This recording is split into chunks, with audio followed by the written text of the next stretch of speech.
Bila shaka 31 dakika zimekatika baada ya saa 5. Karibu katika sehemu ya pili ambapo tutakuwa tukiangazia uendelevu katika masuala ya kukabili changamoto za mazingira. Kadri tunapoangalia changamoto ni tele kutoka kwenye matumbawe na bahari hadi katika ziwa Victoria.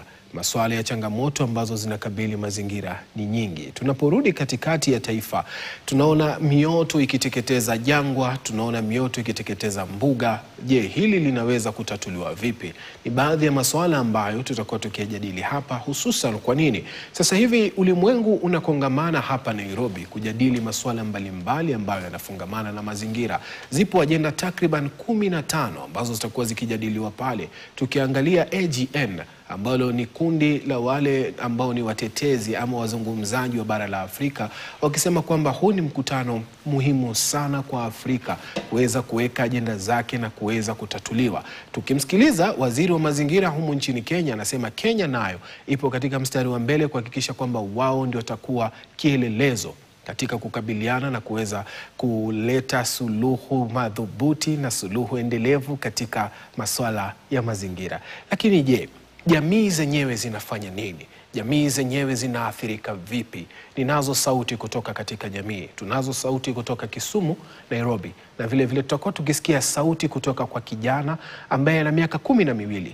Yeye ni nini kimemvutia kujiunga na masuala haya ya kutetea masuala ya mazingira? Katika umri wake mdogo akizungumzia masuala ya mazingira, ni kipi ambacho analenga kukiona? Tishio ni lipi ambalo anahisi iwapo dunia ama ulimwengu na wale vizazi vilivyopo sasa iwapo havitachukua nafasi, basi tutakuwa tunapoteza nini katika siku zijazo? Ninaye Okoko Felista ambaye ni mwanzilishi wa Generation Us hapa studioni, na vile vile ninaye mshauri wa masuala ya kisheria kutoka Kisumu Environmental Champions, na vile vile ninaye mwanachama wa kikundi hicho cha Kisumu Environmental Champions ambaye ni Elfas Balaka, ambao wote tutakuwa tukizungumza nao asubuhi hii ya leo kuweza kusikia hisia zao kwanza. Lakini kabla ya kuingia katika mazungumzo hao, nianze naye Elfas kwa sababu ndiye kijana hapa na mara ya kwanza. Labda hao wengine washaifanya masuala haya ya kufika kwenye vyombo vya habari. Elfas, habari gani?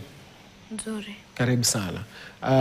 Tueleze majina yako, wewe ni nani, umetoka wapi na kwa nini umekuja kuangalia masuala ya mazingira? My name is Elfas Balaka. I'm from Kisumu. I represent the organization named Kisumu Environmental Champions. So why are you here for UNEA? To represent Kisumu Environmental Champions, to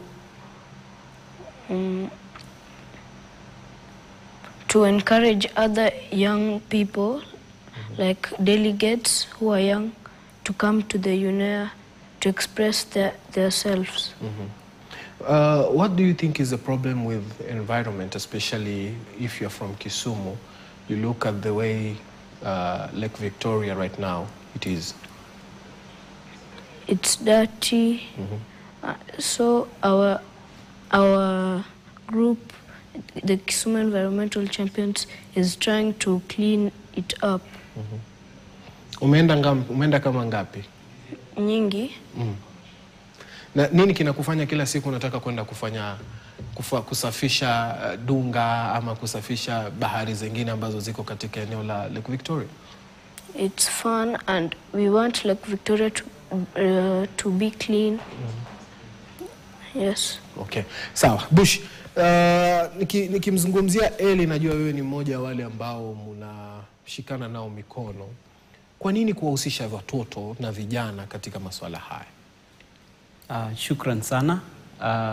Kwanza shirika letu la Kisumu Environmental Champions linaongozwa na kina mama, vijana na watoto. Na sababu yetu kuu ya kuhusisha watoto ni kwamba inasemekana kwamba wao ndio itabidi wamepata suluhisho ya zile sera ambazo zinapitishwa kwa sasa. Kwa hivyo tunasema instead of kuwaona kama wao ndio future leaders ama future solutions, inabidi tuwaunganishe saizi sauti zao zisikike ili wakifika pale ambapo sasa inabidi wachukue hatua, wako na ile ujuzi, wako na ile experience ya kudeal na mambo ya climate change. Kwa hivyo kwenye shirika tunafanya empowerment sana kwa watoto, ili nao waweze kupata sauti yao iweze kusikika kwa sasa. Wasije eti wanangoja ili wakuwe wakubwa ndipo sauti zao ziweze kusikika. Naam. Felista Okoko, karibu sana. Asante. Sauti yako ni sauti ambayo inatetea haki za mwanamke, lakini tumeanza kwa mkondo tofauti kidogo. Sauti ya mtoto. Sauti ya mtoto unadhani inasikika kwa kiwango gani katika majukwaa haya? Tukichukulia mfano Africa Climate Summit, Conference of Parties ambayo imekamilika kule Belem, na sasa hivi tuko na UNEA ambalo ni kongamano la 7. Kama mama aliye na mtoto, naelewa kwamba ni vigumu sana kufunza mtoto mambo mengi kuhusu mazingira, beyond kutupa takataka vizuri, kuzima stima, kufanya nini, kutumia maji vizuri. But ukikuja kwa haya mazungumzo, unapata kwamba wale vijana ambao wana umri wa juu kiasi, ambao sasa wanaweza jieleza vizuri, ndo wanapata ile nafasi kidogo kuongea. Siwezi sema ni nafasi kubwa sana, ile nafasi kidogo kuongea. Na hasa wale wenye unapata wana talanta za kuandika mashairi ama kusoma mashairi, kuimba, kudensi, ndio wanapata chance sana kuongea, ili kufanya kuongea na watu wengi. But ukiangalia wale ambao wamekuja tu kwa mazungumzo, inakuwa ngumu kidogo. But vile Bush amesema, ni muhimu sana kuleta hawa watoto kwenye haya mazungumzo na kwenye hizi conferences, sababu sisi tuko hapa saizi tuna struggle sana ku-integrate kwa haya mazungumzo, sababu hatukuwa na hiyo nafasi tukiwa tukigrow, tukiwa wakubwa, tukiwa wanafunzi, hatukuwa na hiyo nafasi. Tukiwa involved saizi, watamea wakiwa wanajua jinsi ya kutunza mazingira, jinsi ya kujiwasilisha, jinsi ya kujizungumzia na menginevyo. Elfas, nirudi kwako. Umesikia hawa wamezungumzia kwamba kuwaleta nyinyi pamoja. Wewe ulianza lini kwa shughuli hizi za masuala ya mazingira? Nilianza karibuni. Karibuni ni lini? 2020. Wakati wa COVID wewe ndio ulianza kufanya mambo ya mazingira. Nani alikupa motisha kuingia katika masuala haya? 2020 ulikuwa na miaka mingapi? Nilikuwa na 7-8 years. Ulikuwa unajua unaenda kufanya nini, ama ni ile tu uliona kwamba mto ni mchafu unataka kuwasaidia watu? Naam. Hapo ndo ulipata motisha wa kwenda? Naam. Sasa hivi vijana wengi hawajapata nafasi ya kuja UNEA. Wewe ni mmoja wa vijana wachache sana ambao wako pale Gigiri. What's your call to the leaders who are there discussing these policies?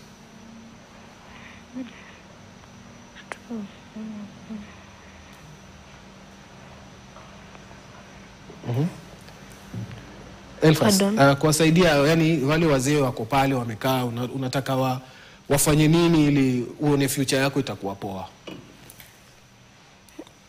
Like doing cleanups and cleaning the lakes. Na bila shaka viongozi wanakutana sasa hivi Bush, lakini ukiziangalia zile agenda ambazo zimewekwa pale ni agenda ambazo hazimwangalii mama, hazimwangalii mtoto. Ni agenda ambazo zinazungumzia tu sera 15 ambazo zinazungumzia bahari, zinazungumzia matumbawe, coral reef, zinazungumzia masuala ya kemikali, hazizungumzii jamii moja kwa moja. Hii inaacha pengo gani? Kwa kawaida tumekuwa tukiona kwamba hizi sera ambazo wanaongelea zinajaribu kusuluhisha maneno ya hali ya juu, ilhali pale chini tunasemanga kwa ground ni watu ambao wako kwenye grassroots level ndio wana have to deal na hizi situation ambazo zinakuwa caused na climate change ama mabadiliko ya tabia nchi. Sasa kuna kundi kadhaa, kunaitwa kundi kuu ama major groups za UNEP, na kundi ambayo sisi kama vijana tuko interested nao sana inaitwa Children and Youth Major Group. Kisha kuna kundi la wanawake na kuna kundi la shirika zisizo za serikali. Katika agenda ambazo zinafaa kuongelewa, kuna hilo agenda ambayo inaongelea inclusivity ya watoto na vijana katika hizi katika haya majadiliano ya sera. Na kwa kawaida ndio hata wanapozungumza kuna ile restriction ambayo inawekwa. Kwa hivyo sisi kama vijana hawa watoto tukienda pale hatupati kuzungumza one on one ili maoni yetu pia yatiliwe manani. Tunapatana kwa kundi kwa rooms zingine tukiwa katika haya makundi, maybe kundi la Children and Youth. Hapo ndipo tunazungumza maneno yetu, kisha wale representatives ambao wamechaguliwa na wenyeji wa policy, hao ndio wanaenda kupeleka haya maoni huko. Kwa hivyo sisi hatuwezi pata feedback on haya issues ambazo tuliraise. Manake anayekaa kwenye assembly ni waziri kabisa wa mazingira. Kabisa ni waziri wa mazingira. Ni Deborah Barasa, yeye ndo atakaa kwenye hilo, yeye na katibu wake, wao ndo na washauri wao ndo wanakaa hapo. Kabisa. Mnawafikiaje na ujumbe wenu ambao si ujumbe wa serikali, ni ujumbe wa CSOs na makundi kama hayo, makundi ya ya vijana, wanawake na makundi ya mashirika ya kijamii? Kwa hivyo ili sisi tuweze kufikisha maono yetu lazima tupitie haya makundi. Kuna wale ambao wanaitwa coordinators, Global Youth Coordinators, Children Coordinators. Ila gap ambayo iko ni kwamba hata yule coordinator wa children si mtoto. Ni mtu mkubwa. Kwa hivyo na pale wakati ambapo tunazungumza, tumekuwa hapo kutoka wiki iliyopita. Hakuna hata mtoto mmoja ambaye amewekwa kutoa maono yake kuhusu zile vitu ambazo wao wanapitia ama zile matumaini ambayo wangependa kuona yakitimizwa. Kwa hivyo at the moment kwa sasa kuna hilo niseme kuta kubwa ambalo bado watu hawezi kupitia. Kwa hivyo maono yanafika tu pale kwenye ile room ndogo, kisha kutoka hapo natoka unaenda nyumbani nasema at least I hope maono ambayo nilitoa yatafikishwa pale juu, kisha hizo sera zifikishwe kwa grassroots ambapo sisi tuko. Bila shaka Felista, ni swala ambalo nimekaa na wewe mahali tukisikia wanawake wakilalamika kwamba maneno yao yanazungumzwa kwao tu, lakini kupandishwa ngazi huwa ndo kunakuwa na kikwazo. Hichi ni kikwazo cha aina gani hasa? Vile Bush amesema tu, unajua saizi vile UNEA inafanyika, CSOs na hizi vikundi kuu hatuna ile nguvu ama uwezo wa kutengeneza hizi sera. Sababu moja kuu inakwanga kuwa hizi sera zinaenda kuimplementiwa na nchi. Na hizi nchi ndio zinajitengenezea sera zao. Juu wewe kama CSO ukija utengeneze sera na ni nchi inafaa implement, kuna shida mahali.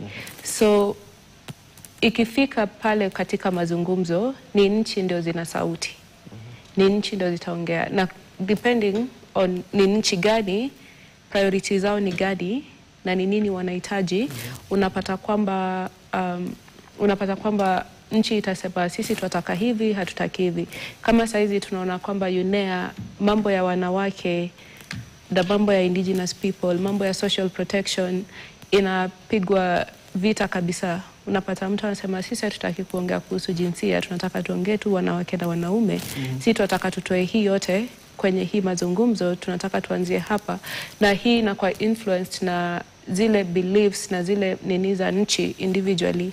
So kama wanawake, kundi la wanawake UNEA, tunajaribu kabisa kupatana na wale wenye wana represent nchi, wanawake wenye wana represent nchi, like women delegates. And having conversations, mnaongea, mnazungumza, mnasema kwamba sisi tunataka hivi na hivi na hivi, na kama waweza, kama nyinyi mnaweza to propose mnaweza kupropose vitu zenye tunahitaji ndio sauti zetu ziweze kusikika pale kwa ile room. As much as tunapata nafasi kuongea kidogo pale ndani, dakika chache za kuongea, haimaanishi kwamba sauti zetu zina incorporatiwa, but kama ni mtu mwenye ana represent nchi akileta hiyo maswala inatiliwa maanani zaidi. Wiki jana mmekuwa na kongamano la wanawake peke yake tu, wanawake peke yenu. Ni nini mmeafikia? Ni kipi mnachokipeleka kwenye meza? Ukiangalia hizi resolutions za UNEA, hizi draft resolutions za UNEA, mengi yao hayakuwa yanawasilisha chochote kuhusu jinsia, chochote kuhusu wanawake. Mengi yao. So katika vitu mingi, katika machache ambazo tulikuwa tunataka kutilia maanani ni kwamba gender language lazima ikuwe pale ndani. Gender and sex disaggregated data, kuangalia kwamba mambo ya mazingira yanadhuru nani, ni kina nani wanashughulikia, ni kazi gani wanawake wanafanya kule. Alafu pia kuangalia health, afya ya wanawake na jinsi inavyoathiriwa na mazingira. Hizo ni tatu za kati ya vitu ambazo kundi kuu la wanawake lilikuwa linataka kutilia maanani sana. Lakini beyond that tulikuwa tunajaribu kusema kwamba vitu mingi za kuprotect mazingira ni vitu tumekuwa tukifanya kama wanawake throughout the years, over a very long period of time. Na tunataka kuwakumbusha kwamba tusijaribu kuangalia circularity and protect mazingira from a new perspective. We are supposed to look back, tukumbuke yale tuliokuwa tunayafanya kule nyuma. Tujaribu kurudia utamaduni zetu na kuprotect mazingira jinsi tumekuwa tukiprotect through the previous years. Bush, turudi nyuma. Manake tukizungumzia sera, mtu atatuuliza Kisumu imeathirika na kando ya mabadiliko tabia nchi, lakini na uchafuzi wa mazingira kwa kiwango gani? Manake kitaja Kisumu mtu anaona ziwa Victoria, lakini kando na ziwa Victoria bado kuna baadhi ya misitu eneo ile.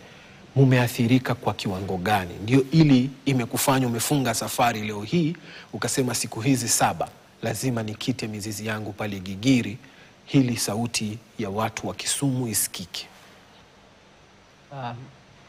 Kisumu, changamoto kubwa vile jinsi ulivyosema ambalo tuko nalo ni uchafuzi wa ziwa Victoria. Na ndiposa sisi kama shirika tuna campaign ambalo linaitwa Let Lake Victoria Breathe Again. Na huu uchafuzi unatoka kwenye mitaa. Maneno ya plastic. Plastic imekuwa issue kubwa sana. Kuna hizi pampas ambazo tunatumia. Waste disposal. Kisumu kwa muda haukuja kuwa na data nzuri ya takataka ambazo zinatoka kwa manyumba, kwa ma-industry.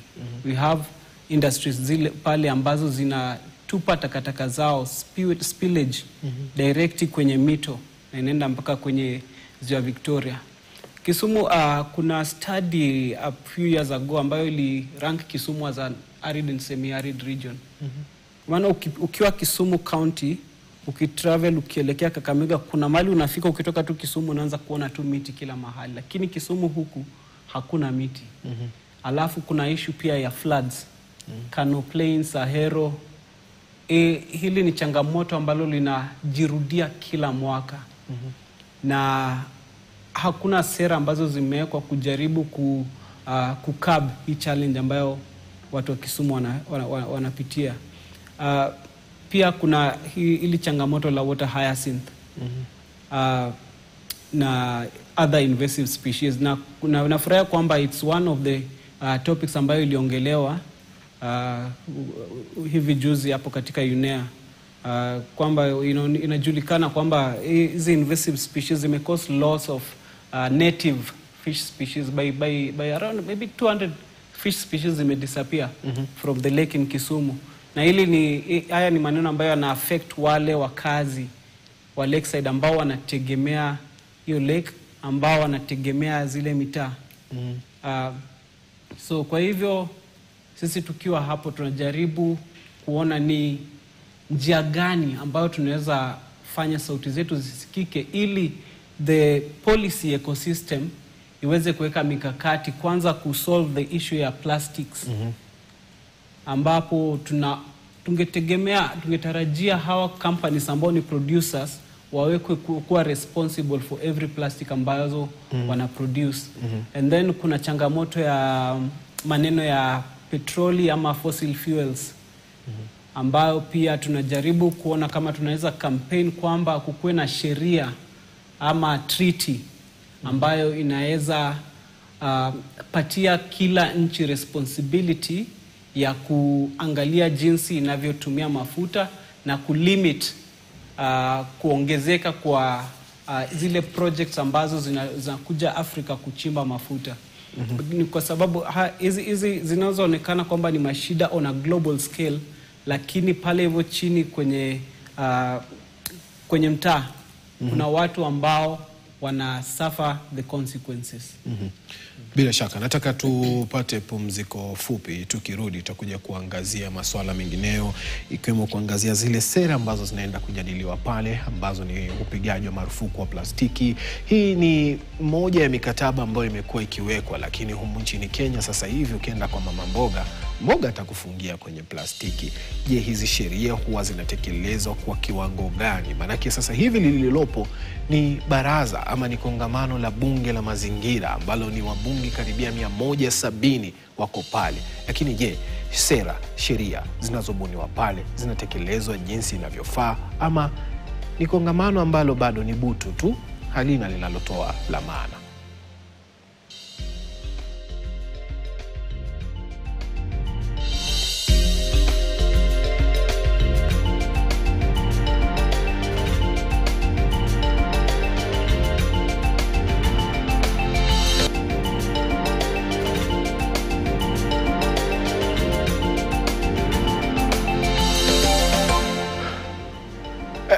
Bila shaka wanasema tukue milima. Milima ni moja ya baadhi ya maeneo ambayo pia yameathirika na mazingira na mabadiliko tabia nchi. Ile theluji ulikuwa ukiona pale katika mlima Kenya sasa hivi imepungua kwa kiwango kikubwa. Kwa nini? Kwa sababu ya joto ambalo limeongezeka hapa barani Afrika na hata katika eneo la mlima Kenya.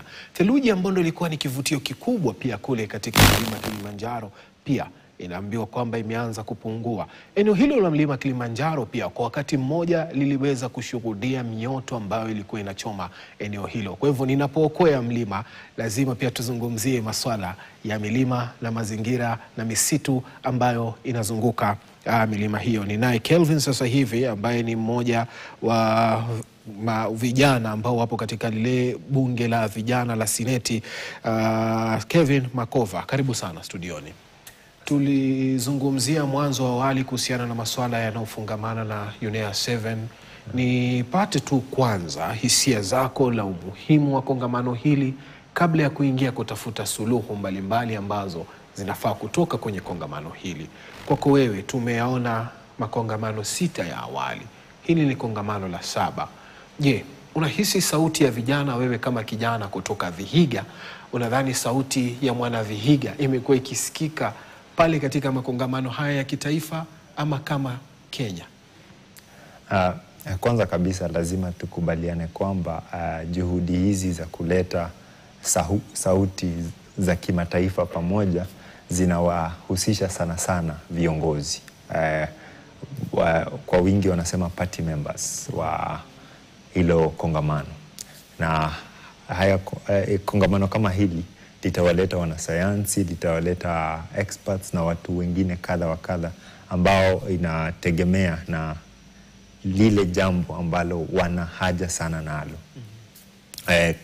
Kimataifa utapata kwamba mara mingi mimi kama kijana nayetoka vijijini, vichakani, itakuwa vigumu kuweka sauti zetu pale kwa sababu jambo la kwanza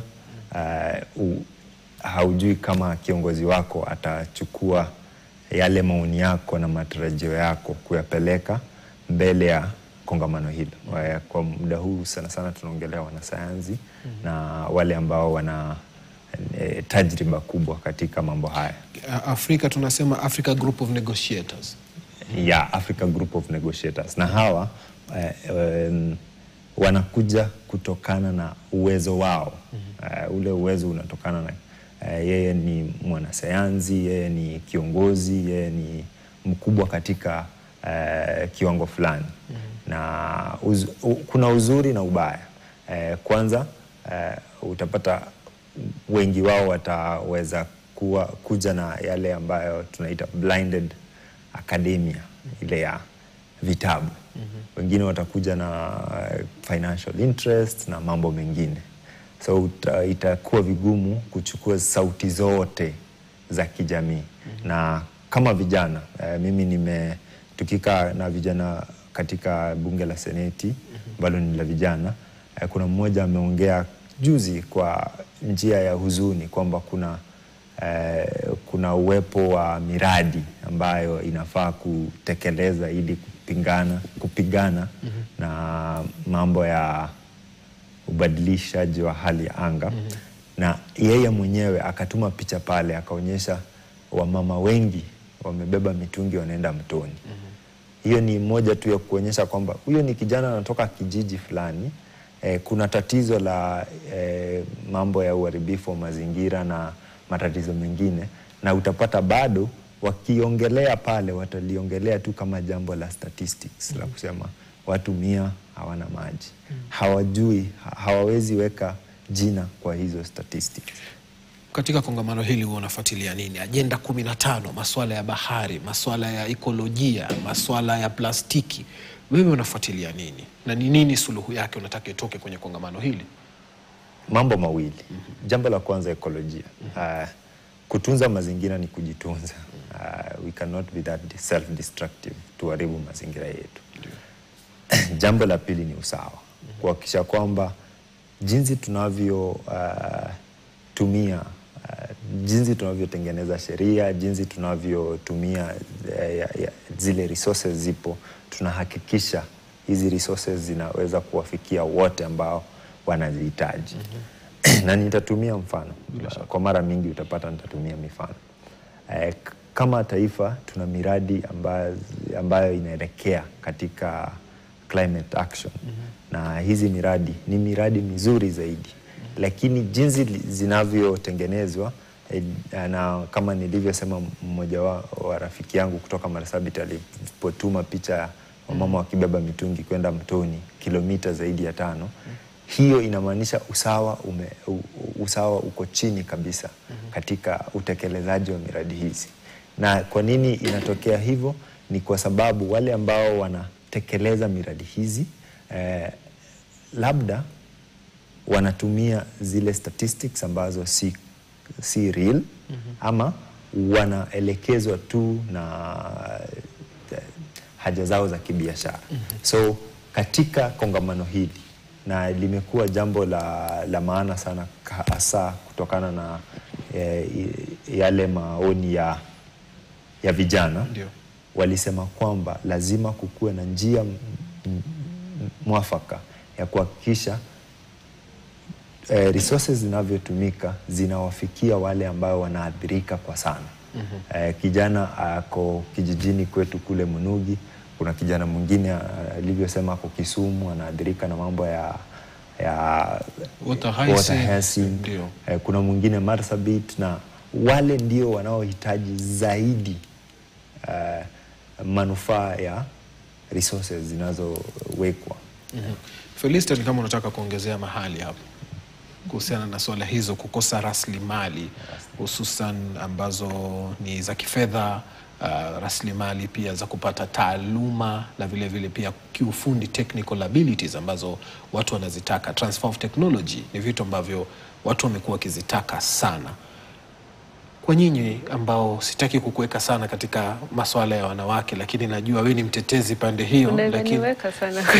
Najua wewe ni mtetezi wa wanawake, lakini pia kwa upande mmoja bado wewe pia ni kijana. Unapomtetea mwanamke pia unamtetea mwanamke kijana ambaye bado anazitaka kuzifikia nafasi hizi, na anahisi kwamba hajapata fedha ya kutekeleza kama hizo smart climate agriculture na hizo climate actions ambazo zinafaa kufanywa. Nitaanza kwa kuzungumzia teknolojia juu afu umemalizia.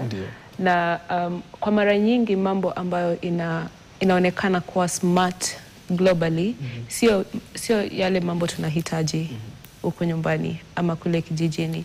Na mara nyingi sasa watu wamekuwa wakijaribu kutengeneza innovations zenye zina reflect kile watu wanataka kuona ni smart, si kile kinaleta suluhisho kijijini. Juu hayo ndio yanapata fedha. Hayo ndio yanapata fedha. So unapata kwamba mtu ana innovation mzuri sana, lakini kwa watu wengi haionekani kama smart. Smart climate agriculture or smart climate innovation. Na kitu kingine naweza sema ni kwamba mara nyingi tunahitaji ama tunataka sana kuhusishwa kwenye haya mazungumzo ama kwenye hizi fungamano. Na vile alisema, watu wanakuja kwa uwezo tofauti. Kuna yule anakuja kama mwanasayansi, kuna yule anakuja kama mwanasheria, kuna yule mwenye anakuja kama mwana delegate wa nchi. Kuna nini tofauti sana. Na watu wengi unapata kwamba hawana access to learning. Especially wale wenye wanaathirika zaidi na haya maneno ya mazingira, ya mabadiliko tabia nchi.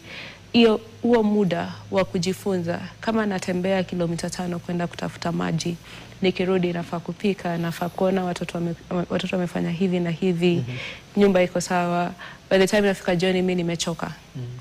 Huo muda wa kutaka kuzungumza, wacha tuende baraza, wacha tuongee hivi, wacha tufanye hivi, inakuwa ngumu juu uko busy una survive. Uko busy kila saa, you just surviving, you are trying to find a way. So hiyo access na hiyo rest ya kupata tu space ya kujifunza imekuwa ngumu sana kwa watu wengi. Na kwa sasa hivi tunaona kwamba kuna teknolojia mingi inakuja nchini. Especially ukiangalia renewable energy space. Kuna teknolojia mingi inakuja nchini. Na nimekuwa nikifikiria sana kama mtu, tulikuja hapa kuhusu baiskeli za stima. Bila shaka. Hivi karibuni. Na interact na hizi baiskeli na nikiwa katika hiyo space ya kutumia renewable energy equipment, tunashuhudia sana hizi teknolojia hazikai kwa muda mrefu sana. Battery hazikai, solar hazikai, power stations hazikai. Na tunafaa kwanza kujiuliza kwamba tukianza kutumia hizi renewable energy, are we ready for the waste that we are going to be producing? Tuna ule uwezo ya kudeal na hizi takataka za electric waste kweli? Juu kama haitachukua mwaka au utachukua mwaka na betri yako, ukimalizia utaifanyia nini? Inaibua swala la mradi wa nuclear ambao unaenda kufanywa kwa kaunti jirani yenu ya Siaya pale, ambapo kuna mradi ambao KenGen leo nimeona ndio atakuwa anafadhili mradi huu, na tayari kulingana na baadhi ya viongozi wa maeneo hayo ni mradi ambao umeshaidhinishwa. Hasara na ugumu wa kutumia haya ama mafuta ghafi na kuzalisha kawi kama hii, ambapo uchafu wake hatujui tutaudhibiti vipi, ni gani, hususan kwa eneo kama hilo ambalo tayari linakabiliwa na changamoto zake?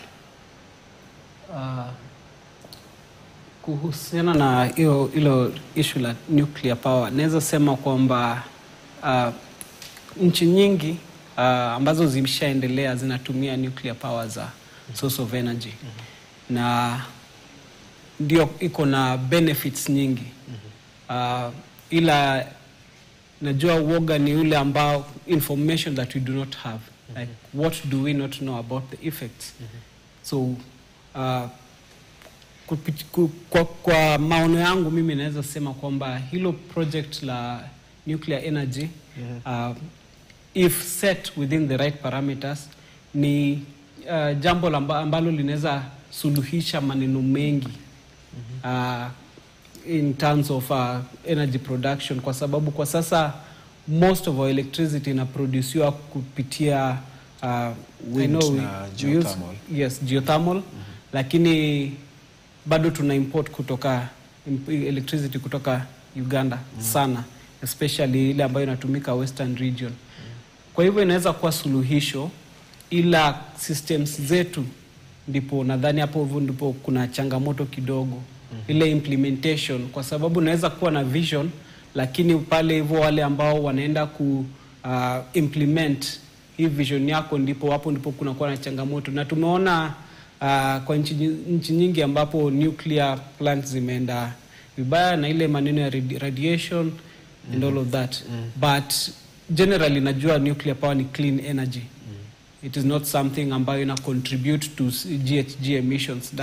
Tunajua according to Paris Climate Agreement, which is something ambayo kila mwanaharakati wa mazingira anaongelea sana, inataka to reduce ile global warming by 1.5 degrees Celsius. Na hilo ni changamoto ambalo bado tuko pabaya. Ndio, hata tukiangalia ripoti ya Antonio Guterres kabla ya kwenda COP, alizungumzia ripoti ya UN ilikuwa inazungumzia kwamba bado hatujafikia kupunguza viwango vya hewa chafu ama hewa kaa ambayo iko katika nini. Endelea. Ndio kabisa, na tarudi nyuma kidogo ukiongelea maneno ya technology. One of the draft resolutions ambayo inafaa kuzungumziwa ni teknolojia ya AI. Na tunajua kwamba hili ni jambo ambalo linatokea na lina present opportunities mingi, lakini pia liko na threats. So tunatarajia kwamba mazungumzo ya AI yatatoa resolution on vile AI itatumika, kwa sababu ni kitu ambacho kitatumia energy. Mamangu kule Likoni atakuuliza AI tunaijumuishaje? Maanake ni moja kweli ya agenda iliyopo, na hata ipo akili unde. Inaendaje kutumika AI kwenye mazungumzo haya? Nyote naona mnataka kuchangia, acha amalize alafu tuendelee. AI tunajua kwamba AI ni kitu ambacho itatumika maybe hata kwa transport, itatumika kwa communication, itatumika kwa farming. Na kwa hizi sekta zote lazima itakuja na changamoto fulani. So lazima kuwe na yale mikakati ambayo yamewekwa jinsi hizi changamoto zitatatuliwa. Kelvin, kwenye swala la AI. Mimi bado nitazidi kusema mimi huongelea ongea hisia zako. Mimi hupenda kuongelea wale ambao tuko ongea hisia zako, ongea kile unahisi ni uongelea wale ambao maana najua bado unataka kuongelea swala la nuclear. Na ni jambo la kufurahisha sana kwamba taifa kama Kenya kwa hivi sasa teknolojia zote ambazo tunaziongelea ni teknolojia ambazo tutazinunua, sio teknolojia tutaziunda. Teknolojia ambazo tutasema AI utanunua, AI utanunua.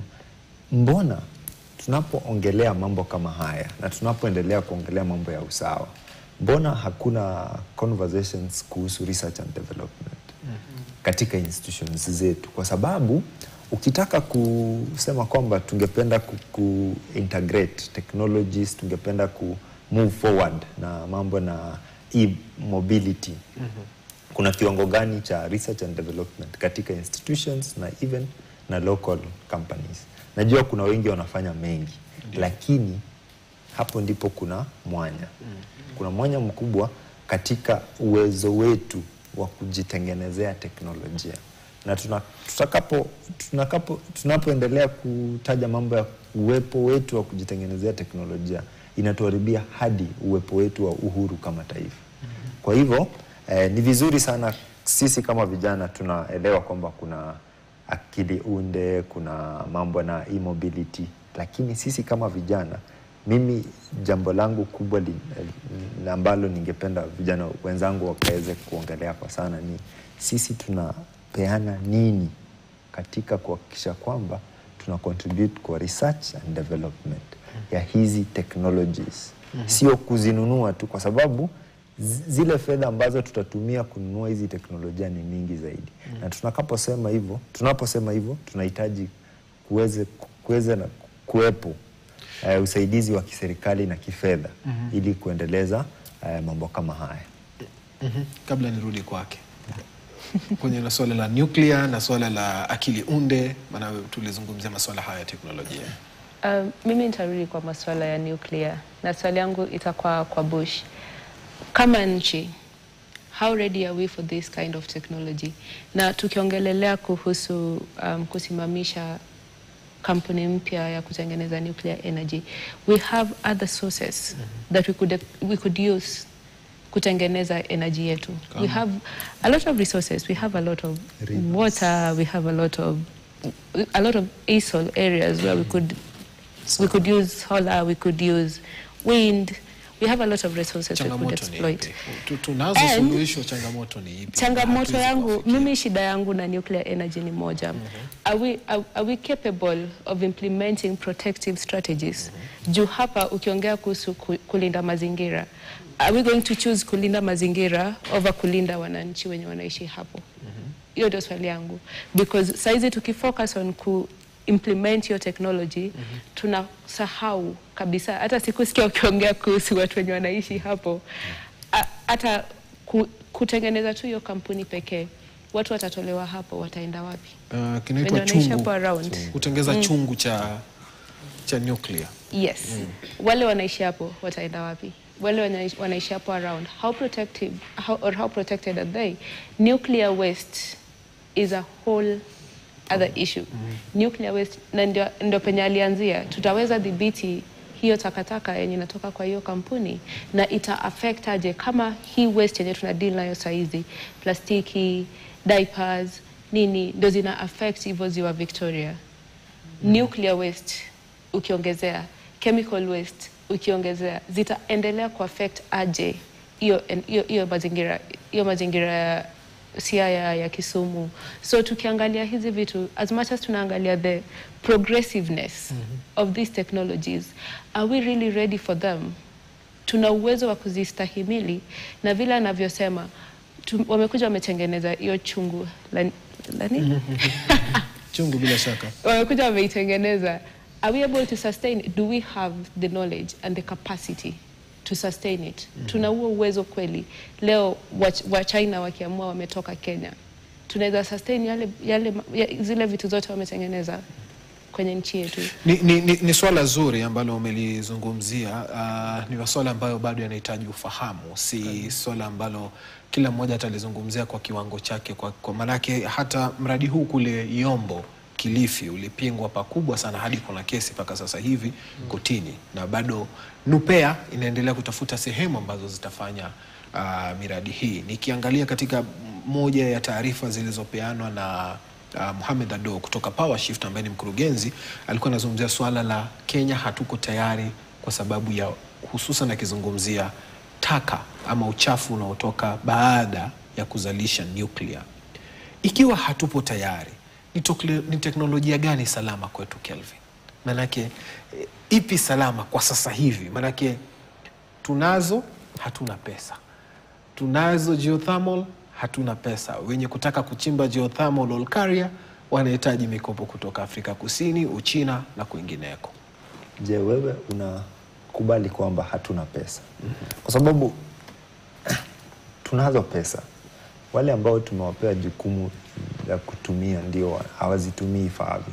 Hapo kwanza tukaweze kuliweka sahihi. Tufafanulie, tuelewe, tuelimishe. Jambo lingine, ukisoma historia ya teknolojia, teknolojia huanza na kile kidogo unachoweza kufanya. Na alikuwa ameanza mahali pa traditional knowledges, yale mambo ambayo tunaweza fanya. Kwa sasa nikiongelea traditional knowledges, hata naongelea vitu vimefanywa miaka 50 iliyopita. Hatuendi miaka 200. Tuangalie matumbo kama kule Samburu. Kujua kuna mvua ama kuna ukame. Hayo ni mambo ya miaka 200 iliyopita. Kuna wale ambao kwa sasa wanaelewa mambo mawili matatu kuhusiana na teknolojia hizi. Na ni wa Kenya, ni wanasayansi wa Kikenya, ni watu ambao wana haja ya kuvumbua vyombo kwa njia ya utaratibu. Jambo ambalo tunaweza kufanya kimakosa ni kuamini kwamba kuna suluhisho zingine pale nje ambazo ni bora zaidi kuliko zile ambazo wale wenye wako nchini wanaweza zileta. Hilo ni jambo la kwanza. Na hapo ndipo njia ya pekee ya kuhakikisha kwamba tumewawezesha wale ambao wana ideas, wana hamu ya kufanya hizi teknolojia hapa nchini, ni kukuwa na njia mzuri ya research and development ambayo inahakikisha kwamba kuna Mkenya ambaye ana haja ya kuvumbua jambo katika nuclear. Je, taifa linawekeza aje katika njia yake ya kutaka kuvumbua mambo katika, sio kuharakisha tu mradi kwa vile kuna pesa, la ni kufanya kuhakikisha kwamba tunawezesha wale ambao tuko nao waweze kujifunza polepole kufanya teknolojia hizi kwa njia ambayo ni sahihi, kwa sababu nchi ambazo zimeendelea hata hizo nazo hazikuvumbua tu ghafla nuclear, walifanya mambo mengi sana, mengine hatari, ndivyo wakafikia kuvumbua vyombo hivi. Bila shaka tukizungumzia masuala ya teknolojia ni swala la ukosefu wa bajeti, ukosefu wa fedha. Hata nyinyi mna vitu ambavyo mnafanya wenyewe pale Kisumu, lakini unadhani unaona kwamba havisongi mbali. Kama hamuviuzi Kondele na Kaloleni, mtaviuza tu pale pale Kisumu, kwa sababu ya kwamba bado kuna kutoaminiana na vitu ambavyo tunavibuni wenyewe hapa Kenya ama katika eneo letu. Vipi vitu tunavyovibuni viweze kukubalika na viweze kusonga mbele? Naweza sema kwamba Kenya, na si Kenya peke yake, hata Afrika tumekuwa na ile changamoto ya kukubali vitu vyetu. Naweza sema kuongelea gari ya ambayo ilitengenezwa Kenya inaitwa Mobius. Hautapatana nayo kwa barabara hapa kila siku. Utapata bado Toyota, Nissan na nyinginezo. I think changamoto kubwa ambalo tuko nalo ni funding priorities za serikali. Sababu serikali itaona pengine tutafund development ama tutafund research. Kwa hivyo institutions zetu kama universities ambazo ndizo zinafaa kuwa sehemu ambapo sayansi inaendelezwa, research, teknolojia, hazifanyi kazi. Situation universities zinakuwa tu ni yule enda darasa, soma, toka. Zile research kubwa hazifanyiki huku Afrika. Juzi tulikuwa na presenter ambaye alikuwa anafanya research on the effect of into a white nose disease in bats. Ni Mkenya, lakini research yenyewe inafanywa Canada. Ni lecturer university hapa Kenya, research yenyewe inafanywa Canada. So unaweza ona zile priorities, vitu mambo ambayo tunapatia priorities, hilo ndo changamoto kubwa. Kisha kuna challenges za apart from funding priorities za government, pia kama ushirika zisizo za kiserikali kwa mara mingi tunategemea donor funding. Na donor funding kwa sasa inakuja na priorities, unapatiwa masharti ambavyo vipi unafaa kutumia hii pesa. Kwa hivyo hauwezi deviate ufanye, maybe ulikuwa unataka kufanya research juu ya kitu fulani, donor amesema hii pesa ni ya kutrain entrepreneurs, sijui circular economy. Mnaweza tengeneza nini hapa hivi ambayo inaweza saidia watu wa grassroots level. Asante. Kwa sababu maneno kama research hivi inakuwa kidogo changamoto, priorities ni gani tutapatia kipaumbele. Asante sana. Ni George Bush kutoka Kisumu Environmental Champions, na pia vile vile ni naye Kevin ambaye ametoka Youth Senate Kenya, vile vile ni naye Felista Okoko kutoka Generation Us, ambao wako hapa tukizungumzia masuala ya mazingira. Tukirudi tutakuja kutafuta suluhu la mwisho. Tumeona teknolojia ipo, lakini bado pia ina changamoto zake. Na je, kando na teknolojia, kipi kingine kitakuwa kikijadiliwa pale katika kongamano hilo ambalo linaendelea hadi siku ya Ijumaa? Msende mbali, nipate pumziko fupi.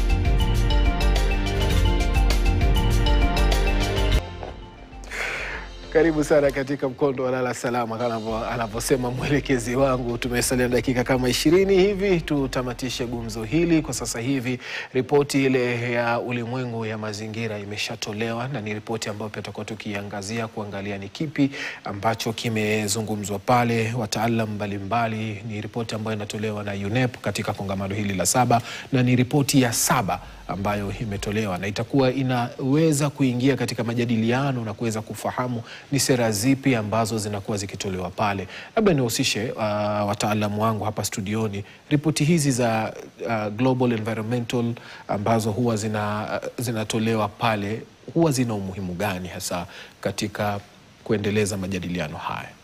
tukirudi kwa labda ya sita, najua tujasoma ya 7 maana imetolewa leo. Felista. Nilikuwa nianze kwa kusema kwamba hatujasoma ripoti bado. Imetokea tukiwa tumekaa hapa. Ila ripoti hizi zinasaidia kuonyesha kama zile resolutions za kitambo zimesaidia popote, zimeangazia kuna yale yaliangaziwa katika UNEA zilizopita. So hizo resolutions zenye zimekuwa, have they helped anywhere? Is there gaps that needs to be filled? Are there issues that are arising? Kuna yale mambo yanatokea kutokana na zile ripoti zilizopita. So tukiangalia, tukingojea kusoma ripoti ya huu mwaka, tunataka kuona kwamba human rights imekuwa gap in previous UNEAs, even in this UNEA. Tunataka kuona kwamba human rights zimeangaziwa aje na zitaendelea kuangaziwa aje katika haya mazungumzo. Ndio. Kevin, unatarajia labda ripoti hii kwako wewe itakuwa imefikia nini? Maanake utakuwa umeiona ya 6. Hii ya 7 utakuwa una azimia lipi haswa? Kwa upande wangu na nitaongelea sana kulingana na yale maazimio vijana na watoto waliweza kupeana katika kuandaliwa kwa ripoti hii. Natarajia kwamba mambo na kuhakikisha kwamba vijana wanahusishwa kwa kiwango kikubwa, sio tu kama wakupewa nafasi ya kupigwa picha na kupewa mazungumzo hapa na pale, lakini kwa kiwango kikubwa. Na tunapoongelea kiwango kikubwa, na kwa kuwa hawa ndio the largest demographic, tunaongelea mambo ya kuwapea rasilimali za kufanya miradi, kuhakikisha kwamba kuna opportunities katika zile teams za negotiating tables, kuwapea nafasi kubwa pia katika kuhakikisha kwamba wanachukua uongozi. Kama kwa kuwa hao ndio sisi kama vijana ndio tutaathirika kwa kiasi kikubwa kutokana na mambo ya climate change na uharibifu wa mazingira. Kwa hivyo nitatarajia kwamba wale ambao ni negotiators walipokaa chini waliangalia kwa kina the Global Youth Declaration ambayo ilikuwa na mambo kadha wa kadha ambayo yalifaa kutekelezwa na kuchukuliwa kwa kimakini. Naam, ama katika ripoti hii wanasema kwamba iwapo tutaweza kuweka makini katika masuala ya kawi, chakula, kudhibiti taka na mifumo ya fedha, tutaweza kufungua trilioni $20 kufikia mwaka wa 2070. Malengo marefu sana, 2070. Naam. Iwapo tutaweka, je, tuko katika njia sawa kweli, ama malaki 2070 bado miaka kama mingine 30 ama 40 tufikia hapo? Siwezi sema kwamba tuko sawa, kwa maana shida nyingi za climate change, global warming, ambazo tuna experience wakati huu, tulipatiwa muda fulani ambapo kuyatatua. Yes. Tunafaa kumake hizo interventions by that time, na saizi ndio tunaona muda umeongezwa wa ku achieve that goal of raising that amount of money. Na tunaona kwamba this, in spite of your resolution kutolewa hivyo, bado ni kwa nchi husika zirudi kwao na kuona ni vipi tutaweza kuachieve hii goal ambayo tumeset. Na kupitia from history, what we saw maybe from COP15 huko nyuma, during the Paris Climate Agreement, kuna zile set maybe goals ambazo zilikuwa set, na mpaka sasa hatujafika huko. kuna hapa ya Global Climate Funding walisema wanafaa ku raise around 200 billion yes, by 2030. Hata haijafikia nusu. Sasa tunajaribu kuimagine ni hapa ambayo imesetiwa saizi na the commitment ya member states, especially wale ambao ni wa nchi ambazo zimeendelea. Kwa sababu hao ndio wale ambao wana create the hindrance ya hizi goals kukua achieved. Priorities zao. Kama utaona vile jinsi tulivyoongea, priorities zao maybe ziko katika carbon funding. Sio huku chini kwa grassroots where hizi interventions za agriculture, land use ambazo zinahitajika kuachieve that goal zinakuwa implemented. Ndio. Tunapokamilisha mazungumzo haya, tunataka kuweza kusukuma mbele masuala endelevu ambayo ni suluhisho katika kuhakikisha kwamba dunia ama ulimwengu unakuwa kakamavu katika kukabili masuala haya ambayo yaliyopo sasa hivi. Kumekuwa kukitolewa suluhu mbalimbali. Mojawapo ni suluhu ya hewa kaa, biashara ya hewa kaa. Leo hii kumekuwa na mjadala mkubwa sana kuanzia asubuhi mpaka saizi ya dhuhuri kuhusiana na masuala ya hewa kaa. Hii ni suluhu ambayo inaweza kutusaidia kwa kiwango gani, ama inafaa kuwekwa mikakati ipi haswa? Maanake tunaona jamii imekumbatia masuala ya hewa kaa, upanzi wa miti ili kupata pesa kutoka kwa carbon credits na carbon markets. Kevin. Bado nitarudi kijijini, vichakani, kule nitokako. Nikiangalia kwa sasa, kuna kijana yuko Vihiga leo, anashughulika sana na kupanda miti. Wametengeneza miche, wametengeneza makundi, na ni moja wapo wa miradi ambayo mimi niko ndani. Unaitwa Forezava.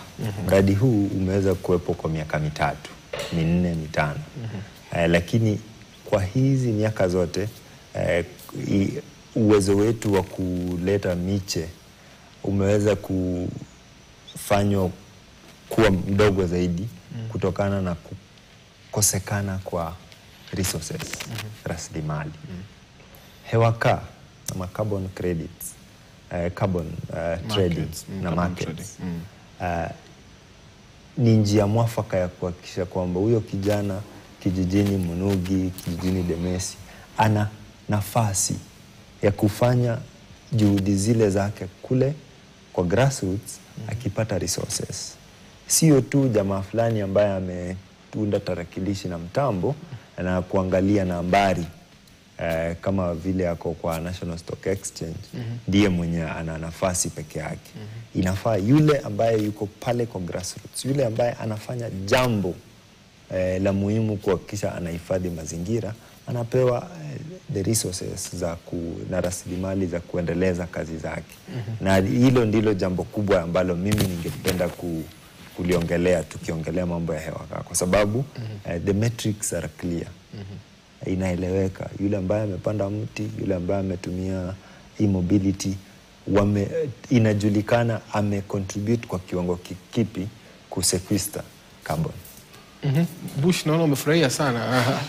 Kuna mimi kwa maoni yangu mimi sikubaliani kabisa na hili jambo la carbon markets na carbon trading, kwa sababu ni kama ule mchezo ambao tulikuwa tunafanya tukiwa watoto. Mtu akwambia acha nikupatie 100 alafu nikuchape.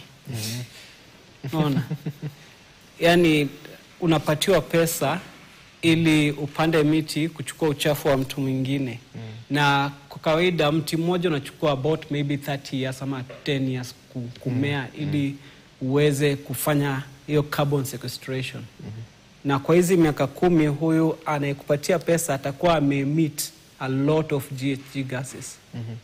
So ile balance ya emission versus sequestration bado itakuwa changamoto, kwa sababu at the moment kitu ambacho tunajaribu kufanya ni kureduce carbon emissions na ku-increase ile kitu ambayo inaitwa carbon budget ambayo tuko nayo. Ndio. Kwa sababu I think ni 2021 the Intergovernmental Panel on Climate Change walitoa report kuonyesha kwamba kuna I think only 400 gigatons of carbon that we need to sequester.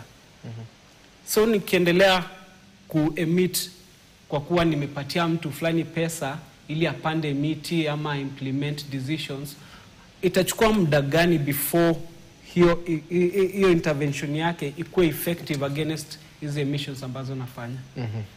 And then secondly, issue ya carbon markets, sio mimi ambaye nina implement interventions ndio ninafanya maamuzi ya how much ninafaa kulipwa. Yule anayetoa pesa ndiye anakuambia wewe panda hii, nitakupatia hii amount of money. So until tuweze kupata majibu ya hizo changamoto, bado ili swala la carbon markets ama hewa kaa bado itakuwa changamoto kabisa kwetu. Unaweza changia kabla nimpe Felista. Amesema jambo ambalo nakubaliana nalo. Kwamba hili ni swali la democratization. Sio mtu mmoja tu ndio ana uwezo wa kuamua bei na jinsi ya kulipa. Na hapo ndipo kuna makosa, hapo ndipo kuna gaps katika conversation ya carbon markets. Kwa upande wangu najua kuna challenges zingine, lakini kwangu jambo kubwa ni tuhakikishe kwamba wale ambao wanajukumika, wale ambao wamechukua jukumu ya kusema kwamba sisi tutafanya hii kama an economy, ya kusupport wale ambao mnaweza, kama bado mna transition, mnaweza emit for a certain extent, ikuwe very democratic. The data should be clear na isikuwe na ule ukora ambao wamesema anakupea kiasi fulani alafu anaenda emit jinsi atakavyo. Kwa siku 10 pale Addis nilikaa na akina mama, swala la carbon markets kwa usi solution. Naona ndio maana unaniangalia. Ndio kweli. Na mimi nakubaliana na wao kabisa, kwa sababu venye Bush amesema tunajaribu kushukisha carbon kwenye hewa. Sio kusema kwamba tunaemit itakuwa sequestered na miti, yet bado kuna ile carbon iko hewani, inakuwa changamoto kidogo. Lakini beyond that, ningependa kuuliza mwenzangu Kevin hapa. Unadhani ni pesa ngapi unahitaji kucertifyiwa carbon credit moja?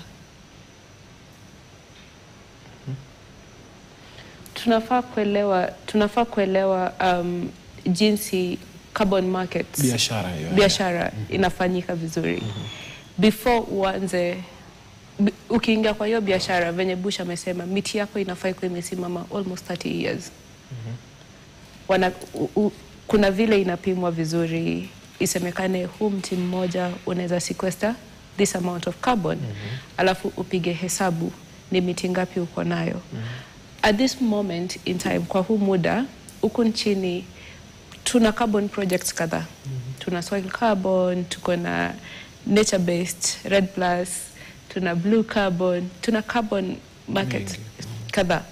Lakini changamoto kwa wale ambao wako kwa hii market ni brokers. Wale ambao wanafanya kazi huku chini hawana access. Sababu ni pesa mingi inahitajika. Last year tulikuwa katika fungamano na Clean Cooking Alliance. Walileta watu wao kutoka Afrika mzima wakitaka kuungana kutengeneza kundi moja ndio waweze kuchanga pesa itakayotosha kukuwa certified. Kundi kutoka Afrika mzima ndio wakuwe certified. Ndio wakuwe wanaweza changa pesa ya consultation, ya certification, ya verification. Ni pesa mingi. In hundreds of thousands in USD. Ndio. Not Kenyan shillings, in USD. So tukiongea kwamba hizi pesa zikuje kwa vijana, ni nani atachukua 100,000 USD ape mnaitwa forest? For reserve. 100,000 USD or more than that. The highest grant mmepata kama for reserve inaweza fika hapo. So ukiongelelea like the dynamics ya market, unapata kwamba for reserve imepanda miti maybe miaka 15, nakuja mnaambiwa kwamba hii land yenu iko na miti iko katikati ya msitu, tunataka kwamba huyu tumenunua ya huyu, huwezi fanya kitu kwa land yako, so sisi tutakupatia kama 6,000 kila mwezi, utuachie land yako, sisi tuuze carbon credits. Na ni kitu inafanyika sana. Ndio kweli. At this moment. Kwa huu muda inafanyika sana huku nchini. Kuna watu wamesign contracts za over 30 years. Unapata unapewa pesa kidogo, pesa ambayo hai-appreciate. Hawezi fanya kitu kwa land yako, hata usipoiuza. Hawezi fanya kitu kwa land yako.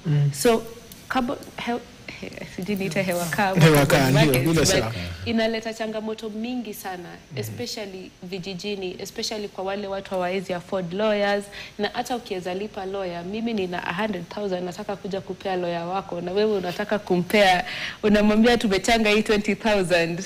Unaona utatutetea vizuri. So kuna hizi changamoto zinakuja zenye haziko kitabuni. Zenye haziangaziwi kitabuni. Carbon markets kwa vitabu ni kitu mzuri sana. It's a very innovative idea. But ukiangalia vile inafanyika, vitu zinafanyika huku chini ama vile vitu zinafanyika huku mtaa, it's very I wouldn't say degrading, but oppressive. It is very, very oppressive. Na ili tufikie point penye vijana tunaweza uza hewa kaa ama tunaweza participate kwa hiyo market, it will take years and years and years. Hata tutakuwa vijana anymore. Bila shaka. Wewe ukipanda miti saizi unasema labda mtoto wako aje kuuza. Mtoto wako aje kuuza hiyo carbon credits. Si wewe itakunufaisha. Bila shaka. Tukimaliza kipindi hiki tuchukue kauli yako ya mwisho Kelvin.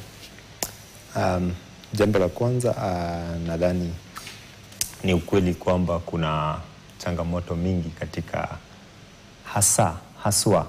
Mimi hupenda kuongelea rasilimali ambavyo zinawekezwa katika kuhakikisha kwamba zinafungua nafasi kwa vijana, nafasi za kazi, nafasi za kujiendeleza kijamii na kadhalika. Na tumeweza kuwa na mambo hapa Felistas na Bush wameweza kueleza kwa kinaga kwamba haya matatizo yataendelea kwa muda mrefu kama hatutachukua jukumu la kuhakikisha tunaendelea kufanya lile ambalo liko sahihi. Na hili ni ombi langu kwa serikali na wale ambao wanajukumika katika kutengeneza sheria na kuhakikisha kwamba mambo haya yanatekelezwa kwa njia fulani. Wahakikishe kwamba kuna usawa na uwajibikaji kwa njia inayofaa. Ili mimi kama mimi kijana wa vijijini na vichakani nisikuje hapa na nikaweze kubumbuazu Bila shaka. Asante sana. Bush, kauli yako ya mwisho kwa dakika moja. Mimi naweza sema kwamba haya majadiliano ambayo yanaendelea, mwishowe kuwe na njia yatakavyofikishwa pale kijijini, pale kwa organizations ambazo ziko at the grassroots level. Na kitu kubwa kabisa pia ni waweze kupata solution about funding models ambazo zinaweza saidia organizations ambazo zina implement interventions pale kwa grassroots level, ili waweze first kuinteract na hizi decisions ambazo zimetolewa kama hiyo ripoti ya leo. Kuwe na jinsi tunaweza kuempower wanakijiji, the common citizen, kuwe na information about climate change. Kisha mnajua one of the major resolutions inaongelea sports interventions for resilience, na tunajua kwamba Kenya sports ni kitu ambacho kinaletanisha watu wengi sana pamoja. So hii resolution iweze kupitishwa na kuweze kuwa na strategy ya jinsi interventions zinaweza pelekwa chini kwa organizations ndogo ndogo. Asante sana. Kwa sekunde 30 Felista, kauli yako ya mwisho ni ipi? Kauli yangu ya mwisho ni kusema kwamba tutilie maanani human rights na zile rights za wanawake pia katika haya mazungumzo. Juu ni mambo ambayo hatuyaoni sana, especially kule UNEA, hatuyasikizi sana. Inakuwa ngumu kutetea jinsia, kutetea human rights katika hizi fungamano. So nawasihi kwamba haya ni mambo tuangalie, hata tukiangalia rasilimali, tukiangalia rasilimali, tukiangalia yale teknolojia, tuangalie the effects on people and their effects on women, especially women's health. Asante sana. Ni Okoko Felicitas, mwanzilishi wa Generation Us Kenya, na vile vile pia nimekuwa naye George Bush ambaye ni mwanaharakati wa mazingira kutoka Kisumu Environmental Champions, na Kevin Makova ambaye ni mwanaharakati wa mazingira kutoka Youth Senate Kenya akiwakilisha Vihiga County. Niwashukuru sana kwa kuja studioni adhuhuri hii kuzungumzia masuala haya pevu ya masuala ya mazingira na changamoto na suluhisho ambazo zinaweza toka kutoka kwetu sisi wanajamii kuzipeleka katika makongamano haya ya kimataifa. Nami naitwa Suleiman Yeri. Kwa heri, ubaki na wingi wa kheri. Tuungane tena saa 1 kwenye KTN leo.